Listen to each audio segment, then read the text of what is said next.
Of the First Legion and its master, the mighty Lionel Johnson, much knowledge lay shrouded in rumor, with scant fact to be found of his earliest years. Long before the Great Crusade, when the galaxy was yet to be tamed, the infant Primarch was born within a gestation pod, mysteriously transported through the warp from the Emperor's gene laboratory beneath the lofty Himalayan mountains. Fate led his pod to land on Caliban, a feudal death world, within the dark recesses of Segmentum Obscurius. This treacherous planet, veiled by the dense cloak of forest, was home to monstrous beasts, twisted and mutated by the insidious touch of chaos. For it was whispered that Caliban lay too close to the Eye of Terror, where the birth of the chaos god Slaanesh had once ravaged the cosmos.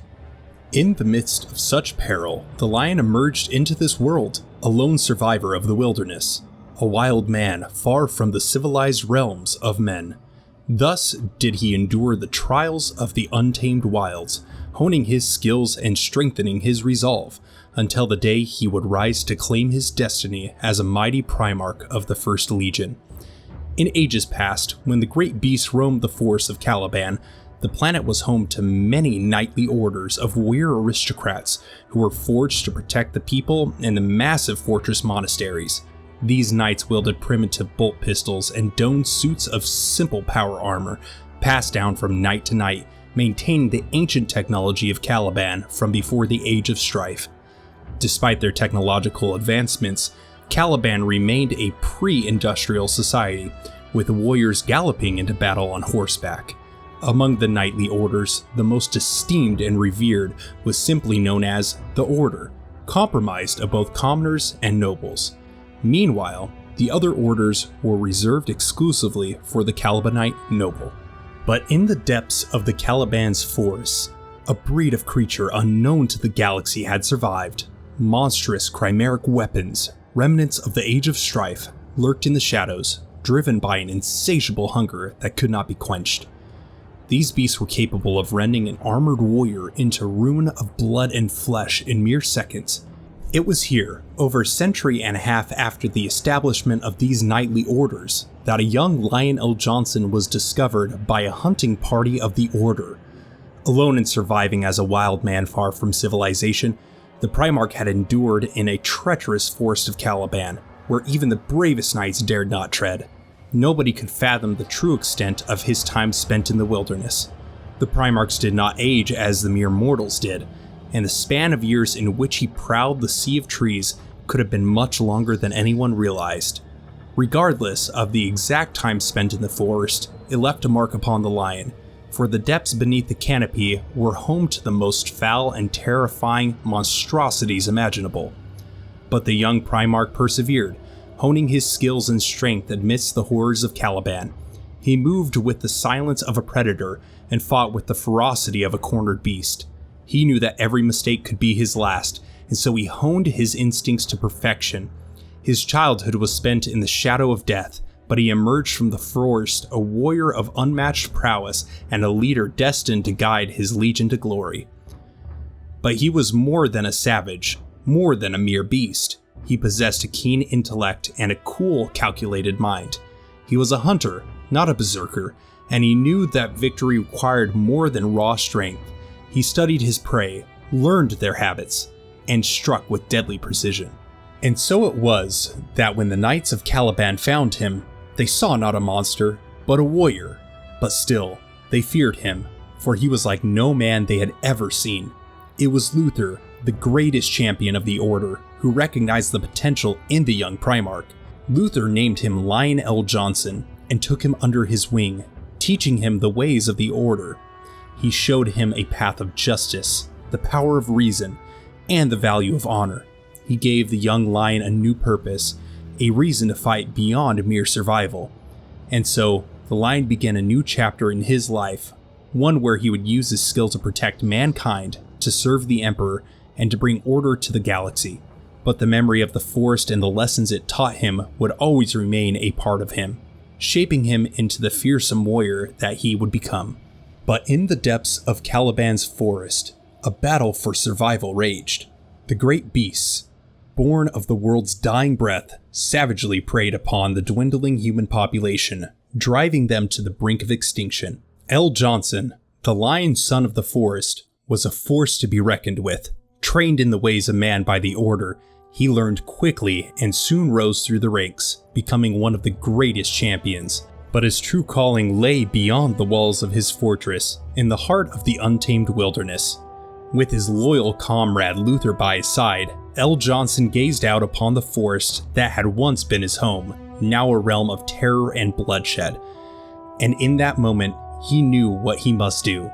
He would lead a crusade against the great beasts, a war to end all wars and save his people from certain doom.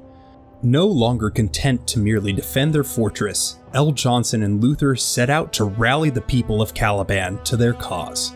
They spoke of hope and glory, of a future where the world would be free of the scourge of the beasts, and though many doubted their chances, none could deny the fire in their hearts or the strength of their conviction.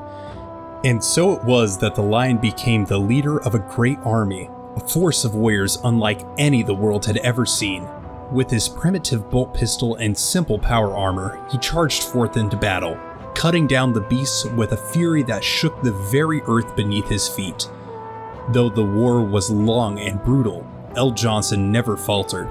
His determination was unshakable, his will unbreakable, and in the end, he emerged victorious, having slayed the last of the great beasts and saved his people from certain doom.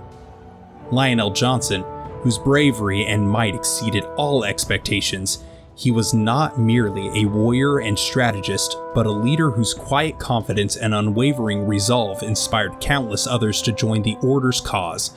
With each victory against the monstrous great beasts that roamed the forests of Caliban, L. JONSON's legend grew, and more warriors rallied to his banner. Despite his natural tendency towards solitude, the lion stood at the forefront of this crusade, leading from the front with courage and skill. His voice rang clear and true, unafraid to speak his mind or take bold action when necessary. Under his leadership, the outdated traditions that had once limited the knightly orders of Caliban were cast aside, and any who did not follow his lead were swept aside with the same fierce determination that had driven him to greatness. Though some within the Order chafed at these changes, their doubts were quickly silenced by the unyielding force of L. JONSON's will, and in the end, his vision provided true, for the great beasts were ultimately defeated after nearly a decade of unrelenting warfare. The walls of the Order's fortresses were adorned with the heads of the fallen monsters, a testament to the lion's unmatched prowess and unwavering loyalty to his followers. With each victory against the great beasts, the lion's legend grew, and his influence swelled within the ranks of the Order. The traditions that had limited knightlyhood to the nobility were abolished, and the warriors fought together as one.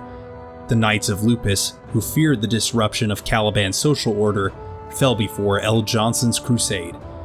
As the Order's ranks grew, they ventured deeper into the forest, overtaking all civilizations across Caliban, burning and slaying with grim determination. The lion showed no mercy, for he knew that to leave any foe alive would be a waste to the lives of his warriors.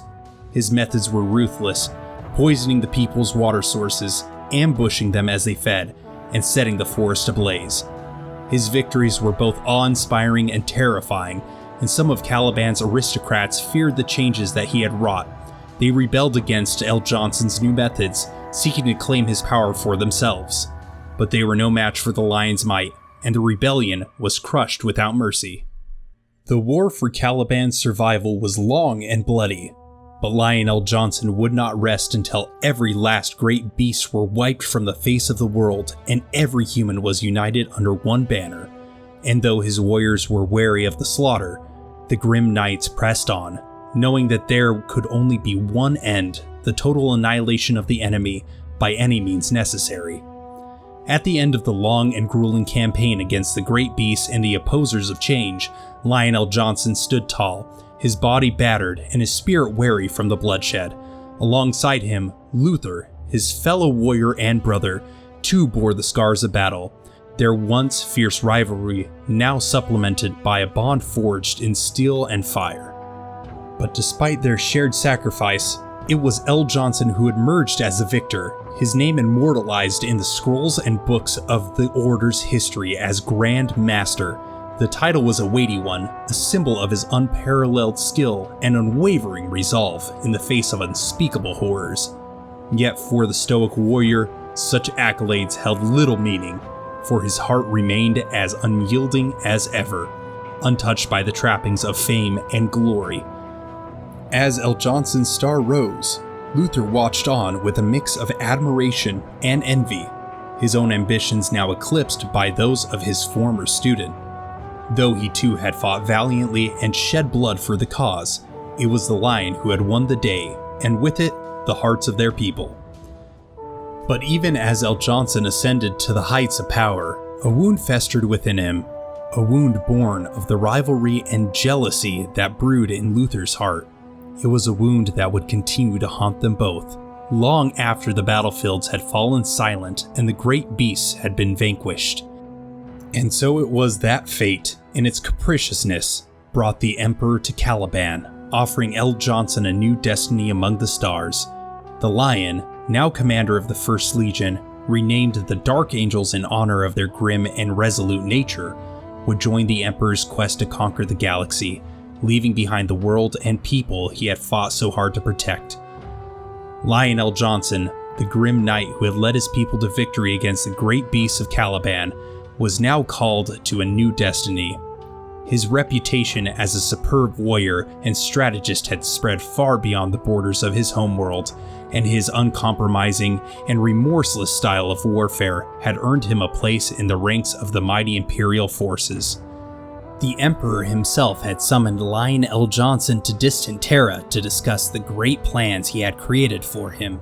He would become the bane of monsters and beasts, the bearer of weapons too terrible to entrust to any other.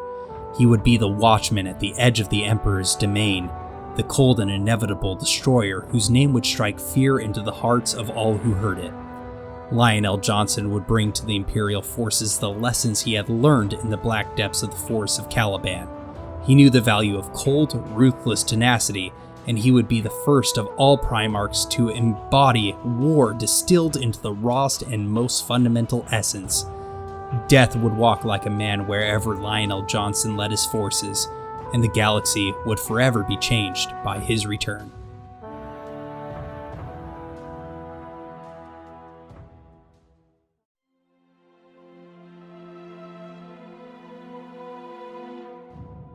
Hey guys, thanks for tuning into this week's video. Since we are a brand new channel, if you guys can, hit that like button and click subscribe to make sure that you don't miss any of this new content coming out. We're going to be covering all of the different Primarchs, so make sure to stay tuned. Hope you have a good one.